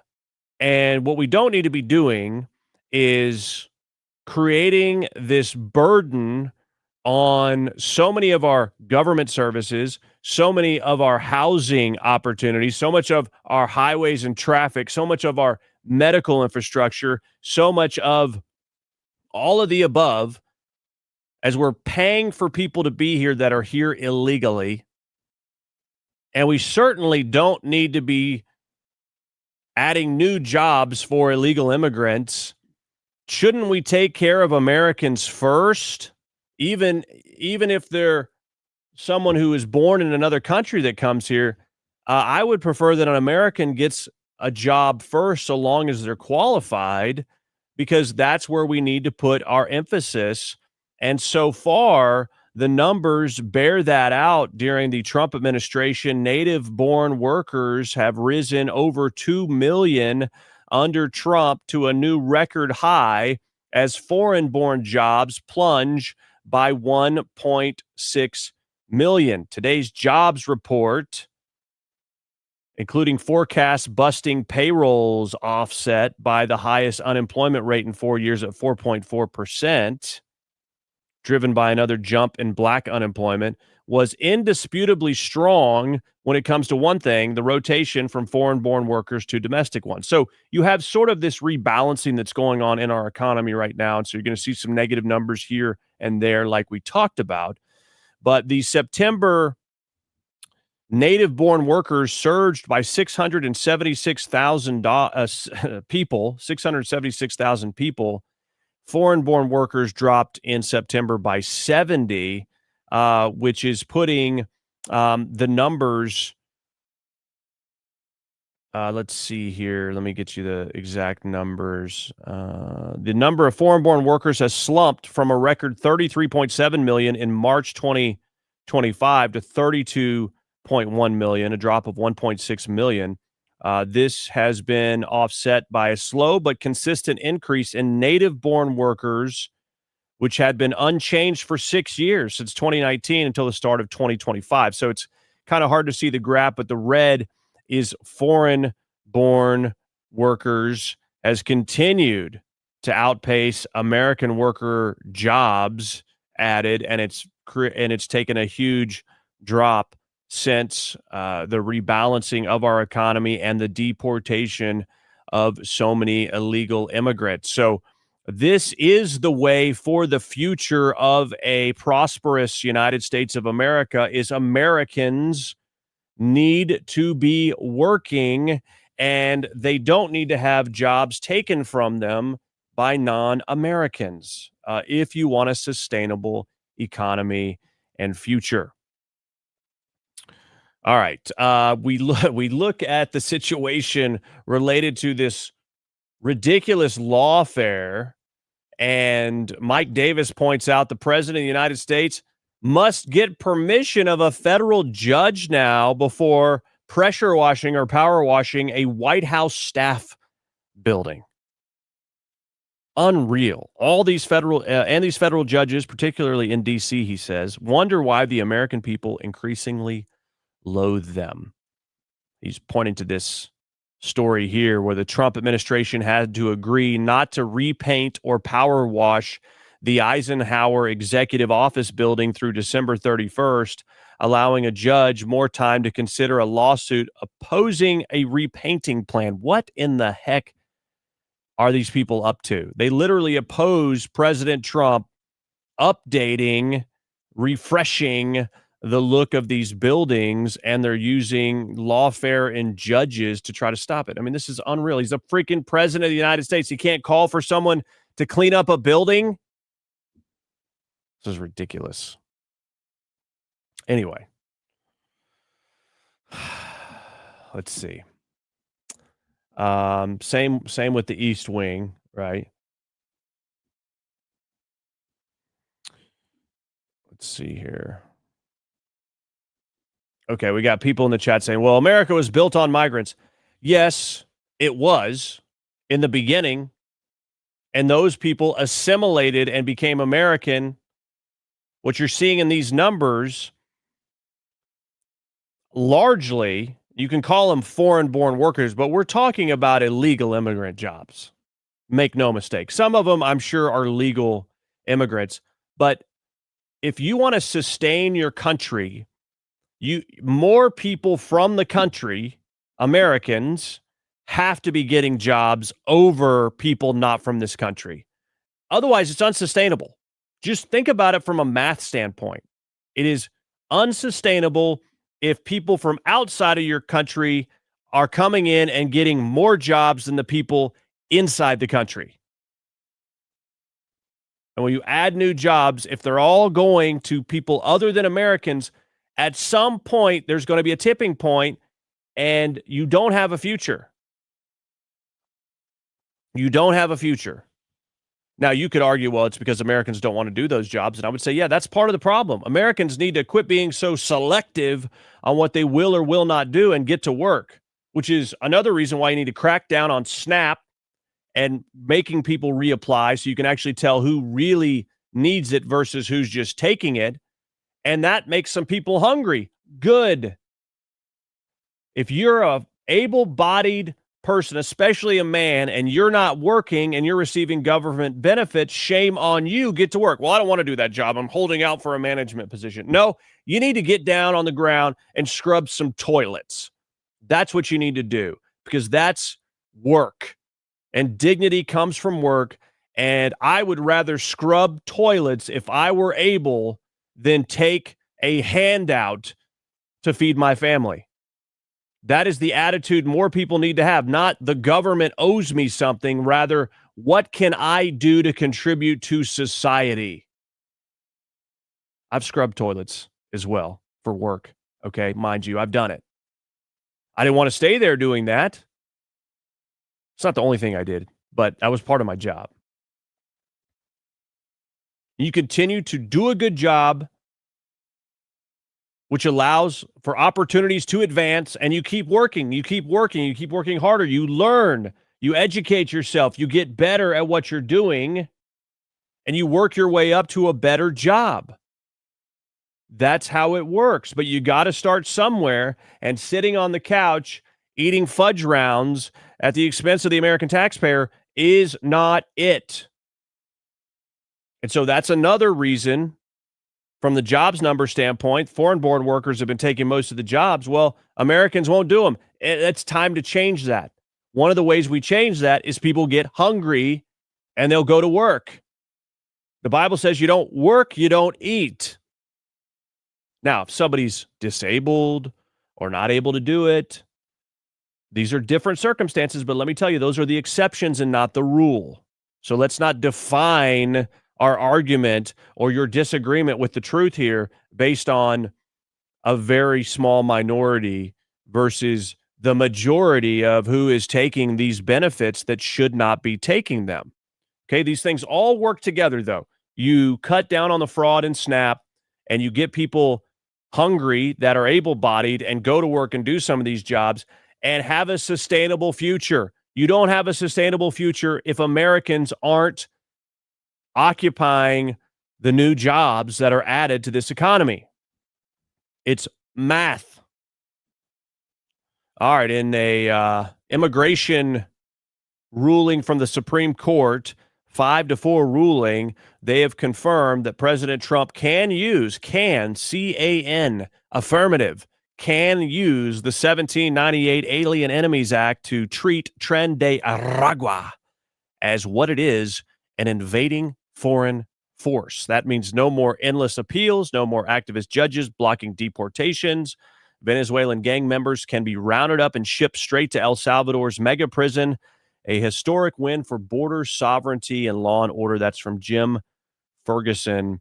And so a big win for the Trump administration. We'll play some of that for you here. The Supreme Court just cleared the way for Trump to deport illegals even faster.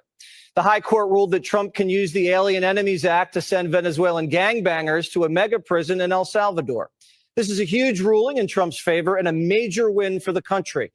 After, as you know, D.C. Judge James Boasberg ordered a stop to the deportations. So this is pretty significant. These deportations, Caroline, can keep going. This is a massive legal victory, Jesse, a massive victory for law and order and for our constitutional republic and the sovereignty of the United States of America. We called on the Supreme Court to rein in these activist judges like Judge Boasberg, who was completely out of line in trying to say that the president didn't have the executive authority to deport foreign terrorists off of our soil. We have always maintained the position at the White House that the president was well within his constitutional authority to do so. And this decision proves that President Trump and our administration have always been right from the beginning. He will continue to utilize the Alien Enemies Act to remove foreign terrorists and Tren de Aragua members, vicious gang members from American communities. And because of this ruling, the United States of America is a much safer place. Our team will get to work tomorrow to deport these heinous, violent foreign terrorists from our neighborhoods. All right. And you see people, these uneducated, very ignorant, never worked a day in their life people in the chat on YouTube who say, oh, it's a sad day for the Supreme Court. Again, Democrats siding with the gang members, siding with these people that have wreaked havoc, murder, rape, and other crimes on the American people. Whose side are you on? America or everyone else? The criminals or the victims? History will not be kind to your position because it's absolutely, utterly ridiculous. All right, let's talk a little bit about this story. Richard Grenell, who happens to be a gay man, who was one of the first ever gay cabinet members. You know, all these people say that Donald Trump is this, Donald Trump is that. He didn't seem to discriminate. Richard Grenell chiming in on this story from CBS News. David Maltinsky, a 16-year FBI employee who is weeks away from being elevated to the position of agent, filed a lawsuit alleging he was fired because he had a pride flag draped near his desk. I mean, can you imagine? If I worked somewhere and someone had a pride flag draped over their desk, I'd be like, okay, I guess that's like the only thing you're about, huh? Like that's your main identity is your pride. Anyway, he says he was not given the advancement opportunity because he's gay. Were you surprised when you got the word he were to leave? I wasn't surprised. I was definitely disappointed. I knew, not truly firsthand, but I knew I was on a list. There was fear after the administration came in that they were going to start looking at all of our personnel files where some of us did self-identify our sexual orientation. Some people did identify as trans. So there was fear early on that DOJ was going to collect this and they were going to curate a list and get rid of the undesirables. You say it pretty casually, but it's pretty powerful to hear that phrase. You say you were likely on a list. That's quite something. It's concerning. On a list of gays. Okay. Again, there's no there's no historical evidence that the Trump administration has singled out and targeted gays. In fact, on the contrary, as case in point here with Richard Grenell, if somebody's good at their job, it didn't matter if you were gay or not. No matter how gay you are, if you're good at your job, the Trump administration would hire you. Richard Grenell is case in point, and he comments specifically on this allegation from this guy that says he was fired for being gay. Richard Grenell says he wasn't fired for being gay. He was fired for being incompetent, which is worse than being gay. He worked there for 16 years and yet still wasn't promoted to an agent. Why didn't Biden promote him? Asked Richard Grenell. Why can't reporters do actual journalism? That's a great question. He says Kash Patel helped raise money for gay conservatives. This attack is a stain on the McFarland, this reporter's career. Shame on CBS for allowing this type of trash to get through editors who fact-checked this piece. Fired for being gay. I was being targeted.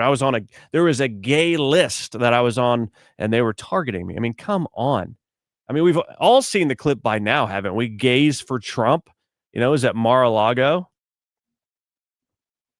He was asking, these different groups and was going to acknowledge them at this fundraiser.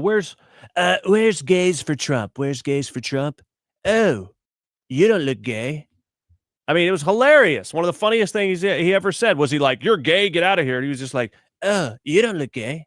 I mean, it was so funny. And all the people there, including the gay people, laughed a lot. Everyone was feeling gay in the happy sense.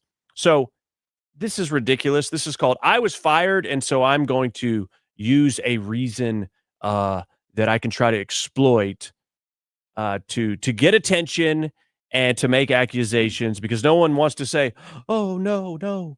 Oh, so sorry we fired you. The days of not firing somebody because they are gay are over. Because people would be like, oh, we can't fire them. They're a protected class. He's gay. Oh, well, there's continue to let incompetence happen. Yeah, because you can't fire a gay, Bob, right? No. If you're not doing a good job, no matter what you do in your personal life, it shouldn't matter. You're fired. Okay. And that's where things have gone with this reversal of all this DEI madness. But some people still are triggered and mad. And that is where we meet Rosie O'Donnell for today's Triggered Liberal. It's time for today's Triggered Liberal.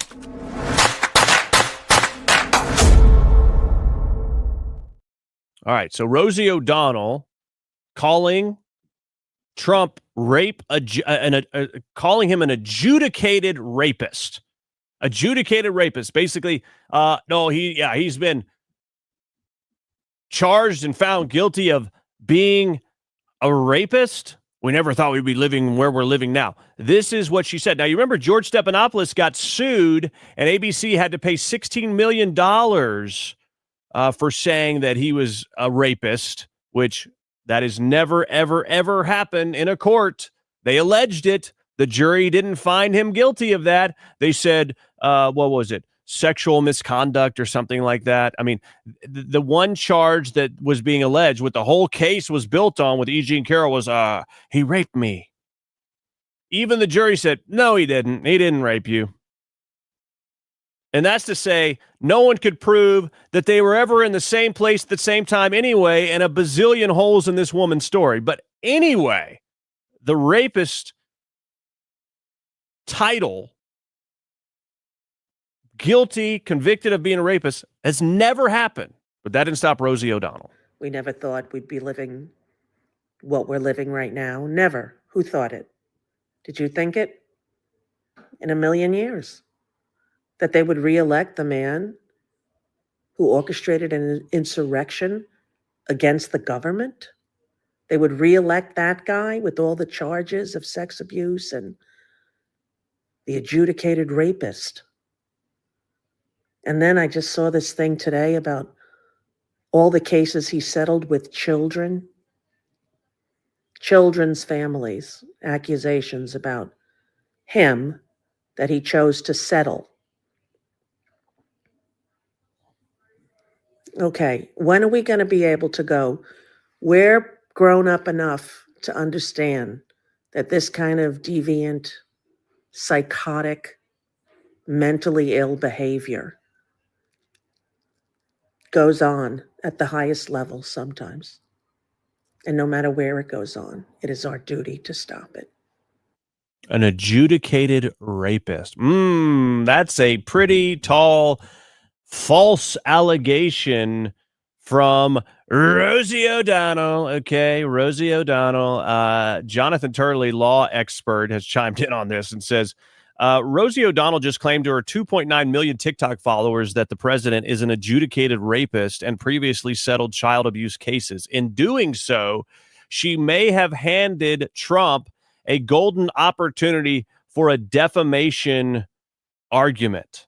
Unless O'Donnell can argue truth as a defense with credible support from such settlements, she may have just given Trump a strong basis to sue his longtime critic. There's no love lost between the two, but there could be soon a defamation action. And so what Jonathan Turley spells out here in this piece at jonathanturley.org regarding these allegations, saying Trump previously sued over the claim that he's a rapist, right? And when it comes to George Stephanopoulos, and even though E. Jean Carroll alleged it and a jury didn't find him guilty of rape, he was never legally adjudicated to be a rapist.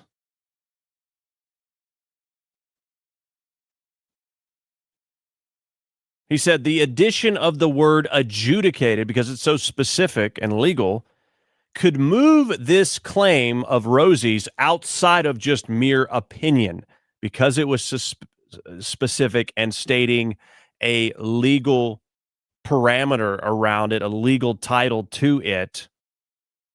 Even without the word, though, Turley argues it's considered to be a defamatory claim. Also, the second claim about settling with children's families over abuse cases, he says it's not clear, but Reuters reported months ago about fake headlines on the internet claiming that prosecutors were considering child molestation charges against Trump. Reuters, a very liberal outlet, said that those were fake. Okay? So Rosie O'Donnell may have just stepped in it big time because of her blindness from Trump derangement syndrome. Rosie, I hope you got a lot of money to pay up. It's time for today's Triggered Liberal.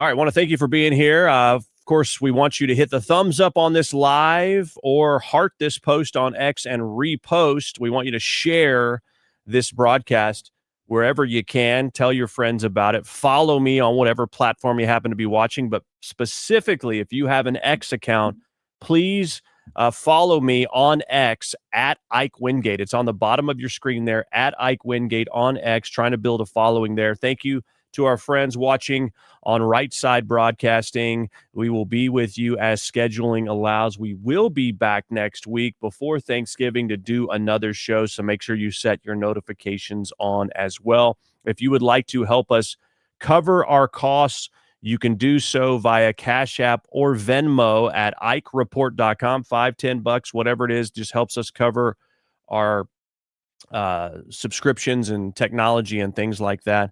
Of course, you can also give right there in the chat on Rumble. Bree was offering to do a match of up to $100 if we got some contributions there in the chat. I don't know that we met that, but let me know if you did. But yeah, Rosie O'Donnell just making up stuff just out of thin air. You know what I'm saying? Before we go, I do want to play this clip. Everyone got crazy about Donald Trump allegedly calling a reporter Piggy. Quiet, Piggy. Some say it was Peggy. We really don't know. Not sure, but you may recall that President Biden called a guy fat. Literally just said quiet, right? Was it quiet fat? No, I don't think he said quiet fat. What was it actually? I don't know. Take a look at this clip. Set up my son to work in an oil company. Isn't that what you said? Get your words straight, Jack. That's what I hear on MSNBC. You don't hear that in MSNBC. You did not hear that at all. What you heard, look, okay, I'm not going to get in an argument with you, man. Well, yeah, you do, but look, fat, look, here's the deal. He said, look, fat, here's the deal. So, yeah, save the outrage when it comes to President Trump. I don't think anyone was going crazy when President Biden said, hey, look, fat, look. I thought that was his name. Yeah, I bet you did.